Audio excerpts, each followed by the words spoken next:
So kami po sa DTI, ako po pala si, ano sabi ko na ba yung name ko, no? Dal Nunez po. Isa po sa mga regional offices ng DTI Philippines. Dito po kami nakabase sa Makati. We have negosyo centers spread throughout the LGUs in NCR, and we have also in Municipality of Pateros. Meron din po kaming mga cities na dalawa ang negosyo center. Sa Manila, we have one in Lucky Chinatown, Annex B, and sa City Hall po mismo meron din po kami. And meron kami sa Taguig, sa SM Ora, and meron din po kaming another mall. Pero lahat po ng City Hall, meron po kaming negosyo centers. Ayun. Ito po, ang ipe-present ko po sa inyo ngayon, ano po yung mga ino-offer ng DTI na mga programs and services para makatulong po sa pagnenegosyo. So, ipapakita ko lang po ang overview po ng MSMEs na tinutulungan po namin dito po sa atin. So, ang mga tinutulungan po namin, kinaklasify po natin ang aming mga clients into micro, small, and medium enterprises. Ang comprises po ng more than 99% ay MSMEs. So yan po yung ating pinofocus na mga clients sa DTI kasi mas marami po silang binibigay na employment at mas marami rin pong ibinibigay na income. Next slide please.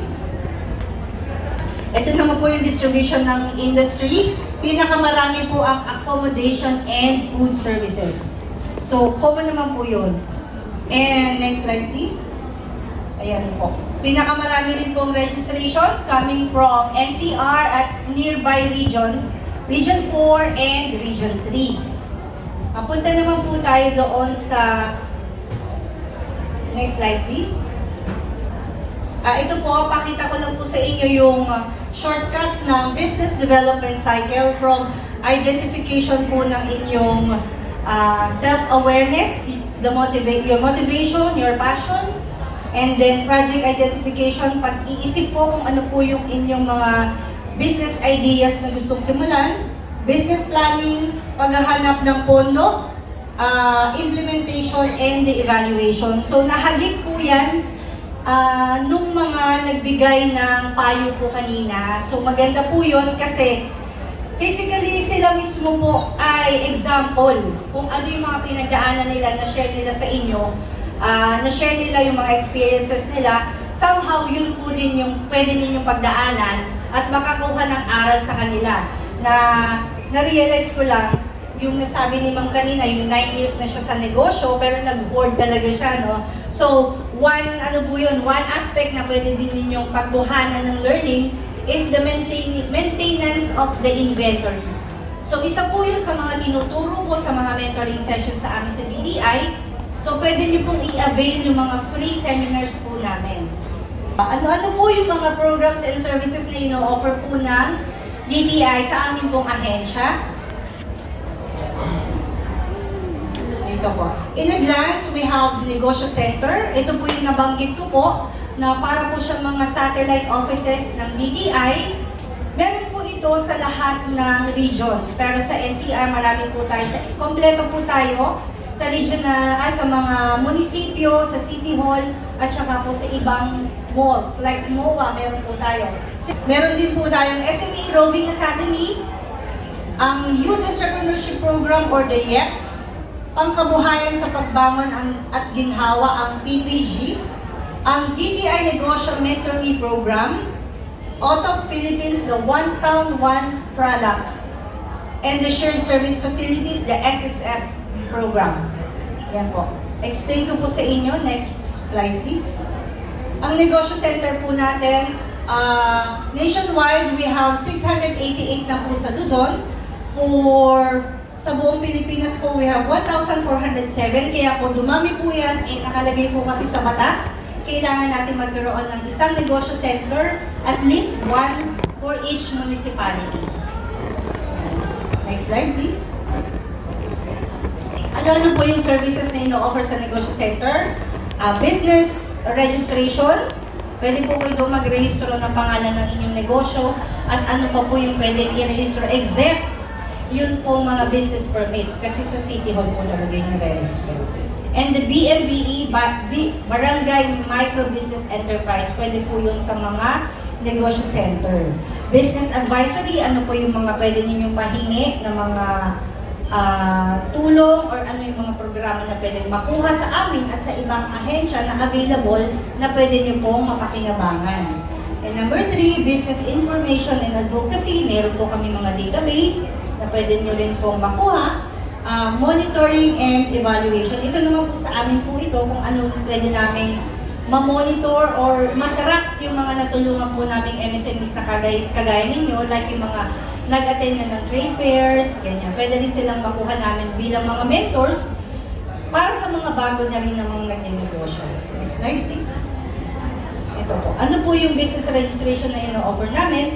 Kapag po kayo nagsimula ng negosyo, ang unang-una po ninyong kailangan, bigyan po ng pangalan ng inyong negosyo. So para po kayo may anak, kailangan nyo binyagan, bigyan ng pangalan, i-re-registro nyo po sa business name registration ng DTI. May bayad po ito, pero madali pong kuhain. Pwede po kayong pumunta sa negosyo centers, pwede rin po kayong mag-online. So magkano po yung fees? Next slide please. Ito po, magkaiba po yung business permit at business registration. Business permit po ay lisensya na kinukuha sa LGUs sa City Hall. Ito po ay permit to operate your business. Ang business registration po, business name registration ay pagre-rehistro ng pangalan ng negosyo. Pero once na meron po kayong not really na pag meron na po kayong business name, ay lisensyado na po kayo. Pangalan pa lang po yung nakarehistro. Kailangan nyo pa rin pong pumunta sa LGUs para kumuha ng lisensya. Para magkaroon po kayo ng permit to operate. Kasi hindi pa po legal. Pangalan pa lang po ang rehistrado po sa inyo. Yes po, next slide please. Validity po nito ay 5 years. Ang pinakamura po ninyo pwedeng i-rehistro, ang scope po ay barangay. That is 200 plus 30 pesos na doc stamp. Pwede nyo po itong bayaran via GCash, via online din po ang application. Ibig sabihin po ng scope na barangay ay hindi naman po sa barangay lang kayo magtitinda. Kung isa lang po ang inyong branch, isa lang ang inyong opisina, kung saan po kayo nakalocate, kunyari doon lang kayo sa bahay ninyo, pwede pong gamitin yung address ay yung bahay po ninyo. So isa lang ang branch, 200 plus 30 doc stamp. Pero kung kagaya po kayo ng mga restaurant or mga kiosks na meron kunyari kayo sa Manila, sa Pasay, so in one region naman po, pwede po kayong magrehistro ng ano po yun? Regional. That is 1,000 plus 30. Kapag meron naman po kayo sa NCR at sa ibang probinsya, might as well, register nyo na po or nagbabalak pala kayo magtayo ng branch, 2,000 plus 30 doc stamp. Para pwede nyo na pong gamitin ang isang DTI for all your branches for 5 years. Renewable po siya after 5 years. Next slide please.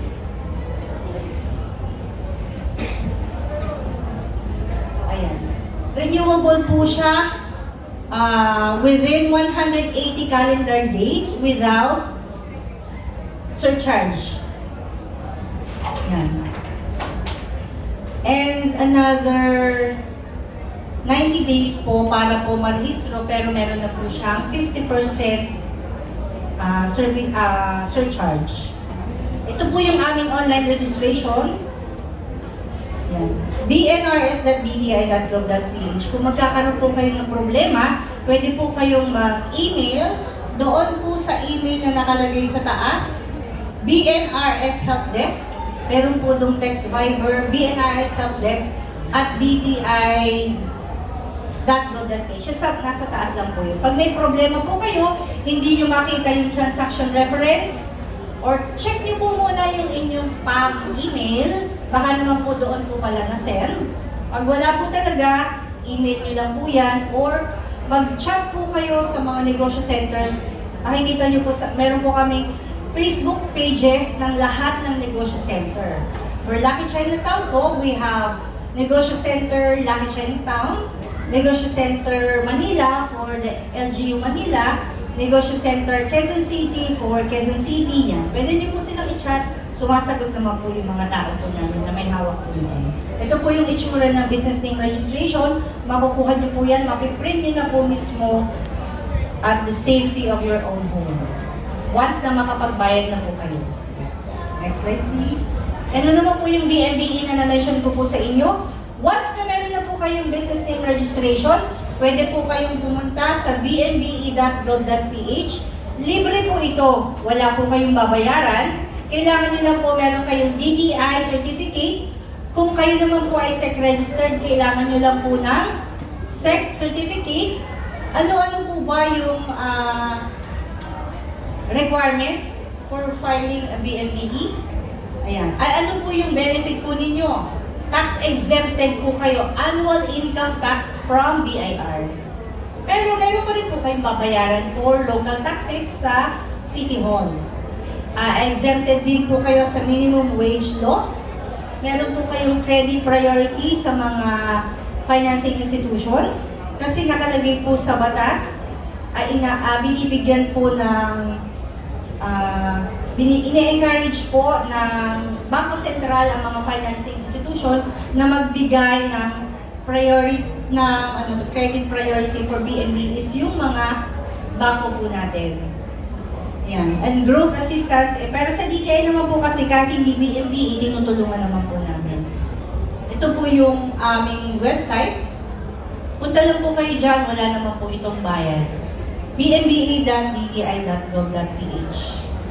Ano naman po itong isa pong programa na binibigay po namin, Kapatid Mentor Me Program. Ako po ang Regional Coordinator ng Kapatid Mentor Me Program sa NCR. So hawak po namin lahat po ito ng cities, lahat din po ng regions sa buong Pilipinas. Nagkakaroon po kami ng 2 batches. Depende po kung may fund sila, yung ibang region pwedeng 3. Pero ang minimum po namin is 2 batch for every year. Ano po ba itong Kapatid Mentor Me Program? Partnership po namin ito with Go Negosyo, isa pong private enterprise. Nagpo-provide po kami ng mentoring sessions for 12 sessions, 12 module sessions. Libre po ito, wala rin babayaran, via online. So paano po namin ina-identify? Meron po kaming registration.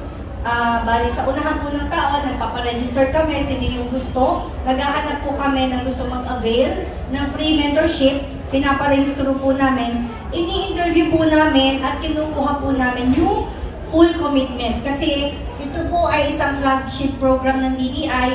Mahal din po yung budget na ginagamit namin dito. Kaya ang gusto po namin, yung pong makukuha namin ng mga participants ay fully committed. Ano po ba yung fully committed? Wala po itong bayad, pero bawal po kasing mag-absent. So yung may mga travel abroad, or yung mga hindi po sila pwede ng mga ganitong araw, kasi minsan pwede po kaming magbago ng schedule. So hindi na po muna namin sila pinaprioritize. Kasi kailangan po namin ay makatapos po kayo dahil sayang naman po yung slots na may makakakuha sana na iba na gusto mag-aral. Kaya ini-interview po talaga namin. Ito po yung mga modules po ng Kapatid Mentor Me Program. Baka interested po kayo. Sino po ba yung qualified to join? At least 18 years old. Ayan, must be a Filipino citizen. Kailangan po ang negosyo ay NCR-based business. Kasi meron naman pong KMME po sa ibang region. So dito po sa atin, kailangan NCR-based at taga-NCR din po. Ang negosyo po ay kailangan at least 1 year in operation. Registered po, may DTI, may SEC, may CDA kung co-op man po, at meron pong business permit. Operational for at least a year. Nagbabase po kami doon sa DTI registration. Kunyari ngayon po, kahit ngayon pa lang sila nagkaroon ng permit, pwede naman po sila masali. Ito po, pwede po kayo po mismo or meron po kayong kakilala na pwedeng makinabang. Pwede nyo pong i-refer sa amin, sa Facebook po namin ng DTI National Capital Region. Ito rin po, nakapost po ito doon.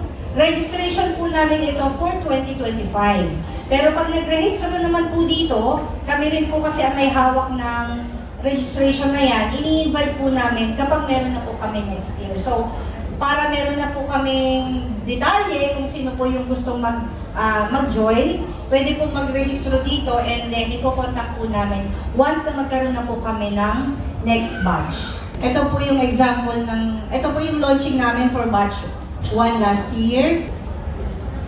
Ito naman po yung SME Roving Academy. What we do here is we provide trainings po. Bumababa po kami sa mga communities. Depende po kung meron po magre-request sa amin. We usually have speakers po na kinukuha, ina-outsource po namin for a minimum of at least 4 hours po. Ano naman po yung pangkabuhayan sa pagbangon at ginhawa? Binigay po namin ito, depende po sa fund. Nung mga time po ng pandemic, nagbigay po kami ng financial assistance sa mga nasunugan at dun sa mga naapektuhan po ng pandemic na mga negosyo. Ayan. Depende rin po kung meron pang fund. So kami po mismo nagpo-profile po kami para po kaming DSWD. So lahat ayaw lumabas pero kami po ay lumalabas para maghanap ng tutulungan. So hindi lang po siguro obvious na DTI po ay bumababa, pero opo, para po kaming DSWD. Ayaw man po namin bumaba, napilitan po kami dahil kailangan po namin i-reach out yung totoong mga negosyante. Hindi po kasi kami pwedeng magbase lang sa ibibigay na listahan ng mga government, ng LGUs or barangay. Kasi alam niyo naman po, kailangan po namin masigurado na yung pong bibigyan namin ng assistance ay talagang mga nangangailangan at hindi yung mga nilista lang. Ang One Town One Product naman po is our branding program and product development program po ng DTI where we provide free assistance po ng mga labeling, product innovation. Yan. Medyo mabilis lang naman po ito kasi we outsource din po yung mga consultants. So free po ito pero naghahanap din po kami ng mga fully committed din na MSMEs at yung talagang mga nangangailangan. Like kung meron po kayong mga products na kailangan yung mga gourmet, kailangan ng labeling, we provide assistance po para sa mga yan. At ito naman po yung culminating activity namin, ang aming pong regional fair sa NCR. Ang tawag po namin ay Metro Fiesta. So yung mga na-assist po namin sa product development, sa mga auto, sinasali po namin. Pero kailangan po para masali namin dyan, ay legit po yung business. Legit meaning meron po kayong hanggang business permit. Kasi kapag po walang business permit, walang BIR, para po namin kayong pinahuli sa BIR. Pag sinali namin dyan at naggala ang BIR, meron na po kasing ganong case. Nanghuhuli po talaga sila. Ito po, Youth Entra Program naman, parang ngayon po ginagawa po namin yan minimum of 3 days sa mga youth na mga may negosyo at gusto magnegosyo. So para po siyang youth camp. And shared service facilities po, we provide machinery, equipment, tools, system, accessories. Doon po, by group naman po ito, hindi po kami nagbibigay individually. So kunyari, meron po kami Caritas Manila, gusto po nilang maghingi, nag-request po sila ng mga sewing machine, nag-provide po kasi kami sa kanila, and pwede po nilang ipagamit sa mga members po nila. Kaya po siya shared, i-share po nila sa mga members for a minimal fee lang naman po, para po sa maintenance, kasi sila po yung nagme-maintain nun. Parang pinahiram po namin sa kanila, and after few years, pwede po yung ma-donate na po sa kanila, i-evaluate lang po.